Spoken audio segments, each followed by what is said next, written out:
Hey guys, welcome. Today we continue our series on why some people struggle to learn how to drive, why some people are not able to drive at all.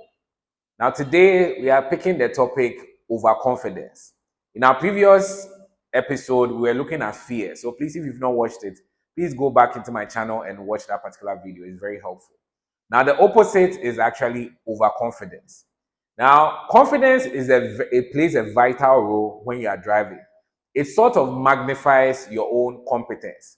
So let's say someone drives, you can see that they are fully competent, the skill is there and all that. Now, when they are fully competent and they are confident, they express themselves much better on the road. Less mistakes, more focus, less fear. Now, if the person is fully competent and they are low on confidence, you realize that they always doubt themselves, they don't express themselves well. The likelihood of them making mistakes is also much higher. So, confidence is just what? A magnifier or a multiplier. So, if an average driver who is like maybe a 6 over 10 has confidence, they can express themselves as what? A 10 over 10.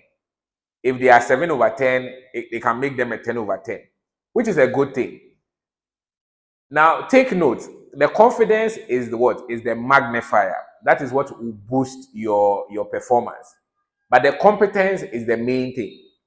Now, when you are overconfident, it becomes very problematic because you can be a 1 over 10 and you are seeing yourself as 10 over 10. You are a 2 over 10 and you are seeing yourself as a 10 over 10. And it is very, very dangerous. People who are 10 over 10 seem to be reckless. They think they know. When they are on the road, when you're trying to teach them something, it's like they have their own way of thinking or mentality. They are not even listening to you. And most of them, they feel they know before you realize, oh, they go and cause an accident. Most of them are very reckless and they end up prioritizing speed over maybe taking caution. So you see them speeding a lot. They feel like maybe a distance from here to here. If you are managing your speed very well, it will take 5 minutes. In their mind, why 5 minutes? Let me just take 2 minutes. You see some people sometimes some long journey drivers they boast a lot. Maybe Accra Kumasi is 5 hours. Then you see them boasting that, oh, Accra 5 hours. Me, I use 2 hours to go. And maybe I use 2 hours to get there or 3 hours to get there.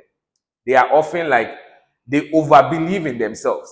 And some of them, when you check their driving is not that good. They are very reckless and they are always prioritizing speed over being careful.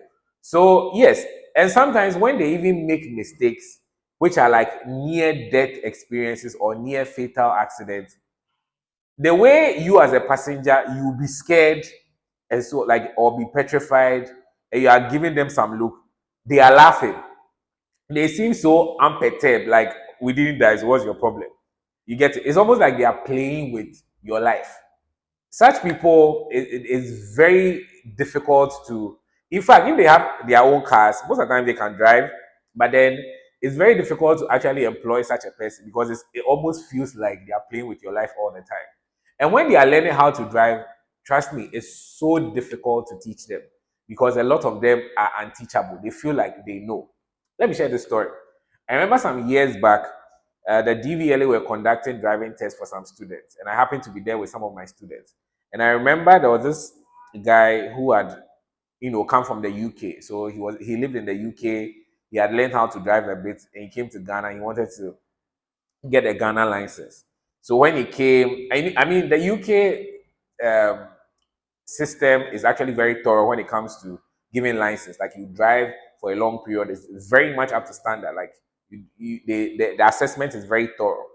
So I think this guy he attempted and failed in the UK system, and he came to Ghana. He wanted to get a license to drive. So I mean, he thought it was like very difficult. So that day he came, he was there, and then he saw an officer, test someone, and he's like, ah.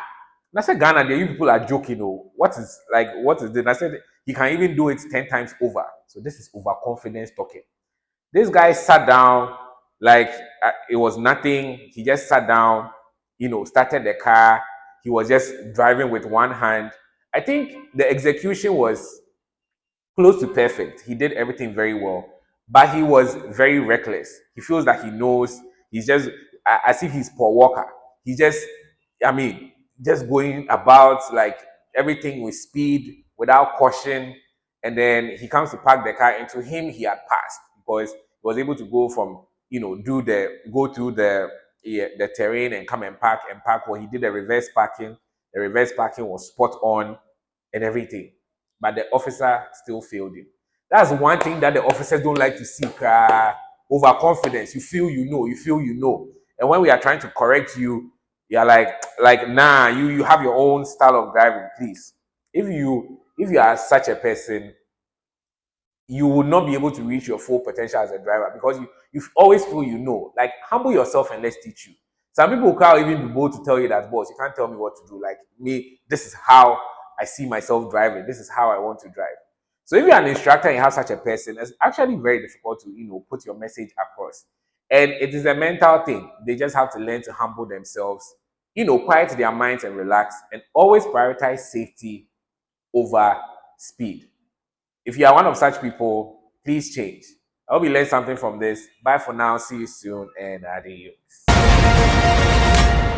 But the work is done.